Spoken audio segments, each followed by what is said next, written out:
नमस्कार। खबरों के इस बुलेटिन च तुहाडा स्वागत है। मैं हाँ स्वरनजीत सिंह। पहला पेश ने चोणवीं खबरां। प्रधानमंत्री नरेंद्र मोदी ने कहा है कि जलवायु परिवर्तन नाल नजिठण लई भारत ने अंतर्राष्ट्रीय सोलर अलायंस की शुरुआत की है।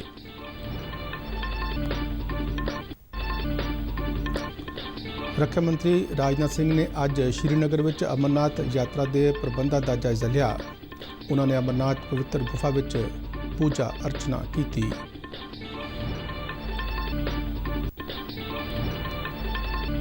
राज सभा ਲਈ 22 सूबਿਆਂ ਦੇ ਨਵੇਂ ਚੁਣੇ ਗਏ 61 ਮੈਂਬਰਾਂ ਨੂੰ 22 ਜੁਲਾਈ ਨੂੰ ਸਹੁੰ ਚੁਕਾਈ ਜਾਵੇਗੀ। ਕੇਂਦਰ ਸਰਕਾਰ ਨੇ ਆਉਂਦੇ ਅਕਾਦਮਿਕ ਸੈਸ਼ਨ ਦੌਰਾਨ IIT ਵਿੱਚ ਦਾਖਲੇ ਲਈ 12ਵੀਂ ਕਲਾਸ ਦੇ ਵਿਦਿਆਰਥੀਆਂ ਵੱਲੋਂ ਘੱਟੋ-ਘੱਟ 75% ਅੰਕ ਪ੍ਰਾਪਤ ਕਰਨ ਦੀ ਸ਼ਰਤ ਨੂੰ ਹਟਾਉਣ ਦਾ ਕੀਤਾ ਫੈਸਲਾ। ਚੋਣ ਕਮਿਸ਼ਨ ਨੇ ਆਉਂਦੀਆਂ ਬਿਹਾਰ ਅਸੈਂਬਲੀ ਤੇ ਕੁਝ ਰਾਜਾਂ ਵਿੱਚ ਉਪ ਚੋਣਾਂ ਦੇ ਮੱਦੇਨਜ਼ਰ ਸਾਰੀਆਂ ਸਿਆਸੀ ਪਾਰਟੀਆਂ ਤੋਂ ਕੋਵਿਡ-19 ਨੂੰ ਧਿਆਨ ਵਿੱਚ ਰੱਖਦਿਆਂ ਚੋਣ ਮੁਹਿੰਮ ਲਈ ਮੰਗੇ ਸੁਝਾਅ। ਜੰਮੂ ਕਸ਼ਮੀਰ ਦੇ ਸ਼ੋਪੀਆਂ ਖੇਤਰ ਵਿੱਚ ਅੱਜ ਸਵੇਰੇ ਸੁਰੱਖਿਆ ਬਲਾਂ ਨਾਲ ਹੋਏ ਇੱਕ ਮੁਕਾਬਲੇ ਦੌਰਾਨ 3 ਅੱਤਵਾਦੀ ਢੇਰ। ਤੇ ਹੁਣ ਖਬਰਾਂ ਵਿਸਥਾਰ ਨਾਲ। प्रधानमंत्री नरेंद्र मोदी ने बीती शाम संयुक्त राष्ट्र के उच्च पद्धरी आर्थिक ते समाजिक कौंसल के सैशन में वर्चुअल माध्यम राਹੀਂ संबोधन किया। बैठक में संबोधन करदਿਆਂ प्रधानमंत्री ने कहा कि विश्व कोविड-19 महामारी के चलदਿਆਂ भारत ने आत्मनिर्भर अभियान चलाया तो सरकार ने कोरोना नाल लड़ाई नूं लोक अंदोलन बनाया है। The COVID-19 pandemic has severely tested the resilience of all nations. In India, we have tried to make the fight against the pandemic a people's movement by combining the efforts of government and civil society. We have उन्होंने कहा कि वर्तमान चुनौतियों के इलावा वातावरण में तब्दीली वर्गियां लंबे समय दी चुनौतियां भी साडी पहल ने। उन्होंने कहा कि कोरोना महामारी ने सुधार के नवे मौके प्रदान किए हैं जो सानू गवाने नहीं चाहिए। मोदी ने कहा कि जलवायु परिवर्तन नाल नजिठण लई भारत ने अंतर्राष्ट्रीय सोलर अलायंस की शुरुआत की है। उन्होंने दस्सिया कि स्वच्छ भारत अभियान के रूप में विश्व की सब तो वड्डी सफाई योजना चलाई है। उन्होंने कहा कि भारत ने 2025 तक टीबी ਨੂੰ पूरी तरह खत्म करने का टीचा रखा है। उन्होंने कहा कि भारत हमेशा विश्व शांति ਤੇ तरक्की चाहता है। उन्होंने कहा कि देश सब का साथ सब का विकास ਤੇ सब का विश्वास सिद्धांत ਤੇ चल रहा है। उन्होंने कहा कि कोरोना खिलाफ साझी लड़ाई में भारत ने 150 ਤੋਂ ਵੱਧ देशों में सेहत ਤੇ ਹੋਰ सहायता उपलब्ध करवाई है। प्रधानमंत्री ने कहा कि देश में विश्व की सब तो वड्डी मुहिम स्वच्छ भारत शुरू की गई है जिसके बहुत सार्थक सिट्टे सामने आए हैं। उन्होंने कहा कि इस तो इलावा औरतों को आर्थिक शक्ति देने के नाल ਵੱਖ-ਵੱਖ स्कीमां तहत मकान और सेहत सहूलतां दित्तियां जा रही हैं। प्रधानमंत्री ने खास तौर पर सब ਲਈ घर ਅਤੇ आयुष्मान भारत योजनावां का जिक्र किया। प्रधानमंत्री ने संयुक्त राष्ट्र की उच्च पद्धरी आर्थिक ते समाजिक कौंसल ਨੂੰ दूजी वार संबोधन किया। इस तो पहला 1 जनवरी 2016 70वीं वर्षगांठ मौके भी प्रधानमंत्री ने संबोधन किया सी। रक्षा मंत्री राजनाथ सिंह केंद्र शासित प्रदेश जम्मू ते कश्मीर ते लद्दाख के सरहदी इलाकों में फौज दीआं तैयारियों की समीक्षा लिए बीती शाम श्रीनगर पहुंचे। भारत चीन सरहद ते टकराव की स्थिति तो बाद रक्षा मंत्री का यह पहला दौरा है। अज सवेरे रक्षा मंत्री राजनाथ सिंह ने अमरनाथ की पवित्र गुफा के दर्शन किए ते पूजा अर्चना की। रक्षा मंत्री ने अमरनाथ यात्रा लिए किए प्रबंधों का जायजा भी लिया। मातरं बुरः पितरं च पर्यन्तस्वः नन्दीश्वराय नमः। वीरभद्र का ध्यान करेंगे। ओम भद्रं कर्णेभिः शृणुयाम देवा भद्रं पश्येमाक्षभिर्यजत्राः। चोण कमिशन ने इस साल होने वाली बिहार असैंबली ते कुछ राज्यों में उप चोणों के मद्देनज़र सारिया सियासी पार्टियों को कोविड-19 महामारी को ध्यान में रखद्या चोण ते जनतक चैनलों लिए सुझाव देने की बेनती की है। चोण कमिशन ने कहा कि यह सुझाव इस महीने के अंत तक उन्होंने कोल पहुँच जाने चाहिए ने। चोण कमिशन ने कहा कि केंद्र ते सूबा सरकारों वालों कोविड-19 के फैलाव रोकने लिए कई दिशा निर्देश जारी किए गए हैं। चोण कमिशन ने कहा कि इन्होंने दिशा निर्देशों में जनतक थावां ते मास्क पाउणा समाजिक दूरी बनाना शामिल है। इस तो इलावा जनतक इकट्ठा ते मीटिंगों उत्ते पाबंदी जारी है। मीटिंग वाली जगह ते थर्मल स्कैनिंग और सैनिटाइजेशन भी जरूरी है। चोण कमिशन ने कहा कि सारिया सियासी पार्टियां ते उम्मीदवारों की चोण मुहिम बारे अंतिम फैसला सियासी पार्टियां वालों मिले सुझावों तो बाद लिया जाएगा।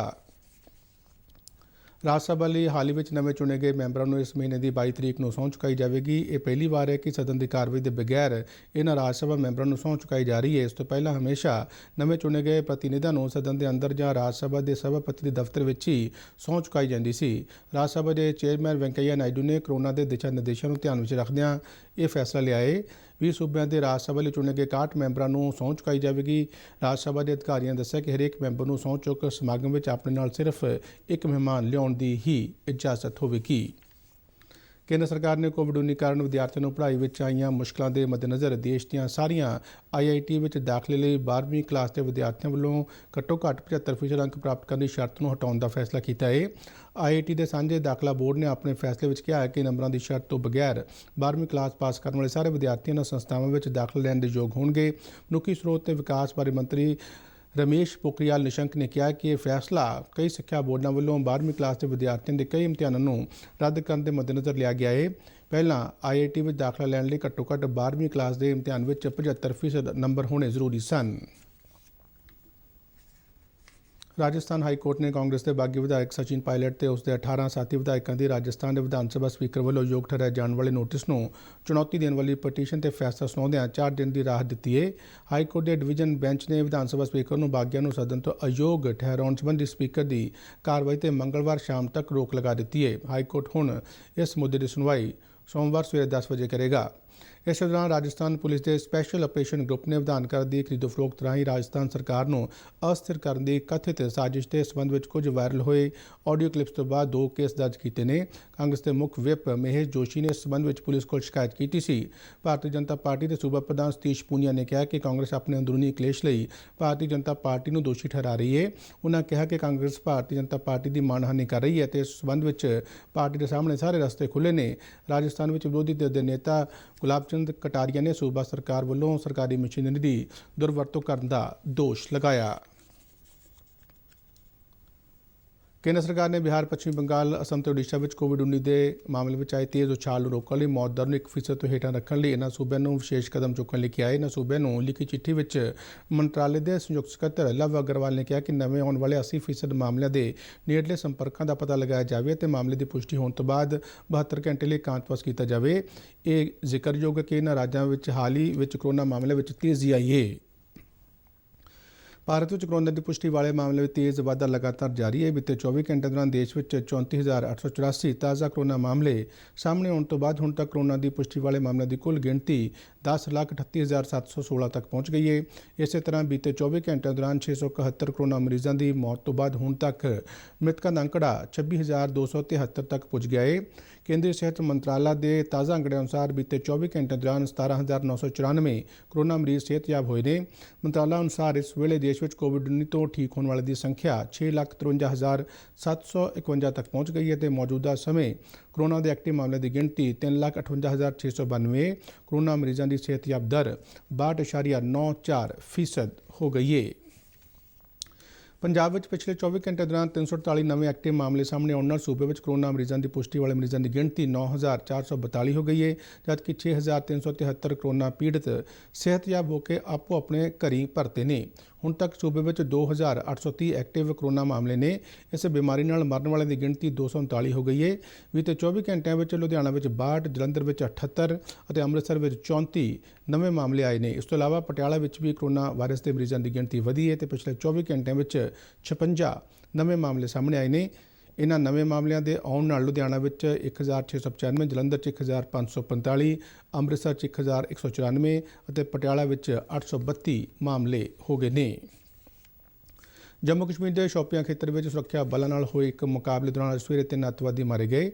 ਫੌਜ ਦੇ ਬੁਲਾਰੇ ਕਰਨਲ ਰਾਜੇਸ਼ ਕਾਲੀਆ ਨੇ ਸ਼੍ਰੀਨਗਰ ਵਿੱਚ ਦੱਸਿਆ ਕਿ ਪੱਕੀ ਸੂਹ ਮਿਲਣ ਤੇ ਸੁਰੱਖਿਆ ਦਸਤਿਆਂ ਨੇ ਸ਼ੋਪੀਆਂ ਦੇ ਅਮਸ਼ੀਪੁਰਾ ਖੇਤਰ ਵਿੱਚ ਅੱਤਵਾਦੀਆਂ ਦੀ ਲੁਕਣ ਵਾਲੀ ਜਗ੍ਹਾ ਨੂੰ ਘੇਰਾ ਪਾ ਲਿਆ। ਬੁਲਾਰੇ ਨੇ ਕਿਹਾ ਕਿ ਸੁਰੱਖਿਆ ਦਸਤੇ ਇੱਕ ਵਿਸ਼ੇਸ਼ ਘਰ ਵੱਲ ਵਧ ਰਹੇ ਸਨ ਜਦ ਉੱਥੇ ਲੁਕੇ ਅੱਤਵਾਦੀਆਂ ਨੇ ਆਟੋਮੈਟਿਕ ਹਥਿਆਰਾਂ ਨਾਲ ਸੁਰੱਖਿਆ ਬਲਾਂ ਤੇ ਅੰਨ੍ਹੇਵਾਹ ਗੋਲੀਆਂ ਚਲਾਈਆਂ, ਜਿਸ ਦੀ ਜਵਾਬੀ ਕਾਰਵਾਈ ਕਰਦਿਆਂ ਸੁਰੱਖਿਆ ਦਸਤਿਆਂ ਨੇ 3 ਅੱਤਵਾਦੀਆਂ ਨੂੰ ਢੇਰ ਕਰ ਦਿੱਤਾ। 3 ਅੱਤਵਾਦੀਆਂ ਦੀਆਂ ਲਾਸ਼ਾਂ ਨੂੰ ਫੌਜ ਨੇ ਕਬਜ਼ੇ ਵਿੱਚ ਲੈ ਲਿਆ ਤੇ ਉੱਥੇ ਲੁਕੇ ਚੌਥੇ ਅੱਤਵਾਦੀ ਦੀ ਭਾਲ ਕੀਤੀ ਜਾ ਰਹੀ ਹੈ। ਇਸ ਤੋਂ ਪਹਿਲਾਂ ਕੱਲ੍ਹ ਦੱਖਣ ਕਸ਼ਮੀਰ ਦੇ ਕੁਲਗਾਮ ਜ਼ਿਲ੍ਹੇ ਵਿੱਚ ਸੁਰੱਖਿਆ ਬਲਾਂ ਨਾਲ ਹੋਏ ਇੱਕ ਮੁਕਾਬਲੇ ਦੌਰਾਨ ਜੈਸ਼-ਏ-ਮੁਹੰਮਦ ਦੇ 3 ਅੱਤਵਾਦੀ ਮਾਰੇ ਗਏ ਸਨ। ਇਸ ਦੇ ਨਾਲ ਹੀ ਖਬਰਾਂ ਦਾ ਇਹ ਬੁਲੇਟਿਨ ਖਤਮ ਹੋਇਆ। ਆਗਿਆ ਦਿਓ। ਧੰਨਵਾਦ।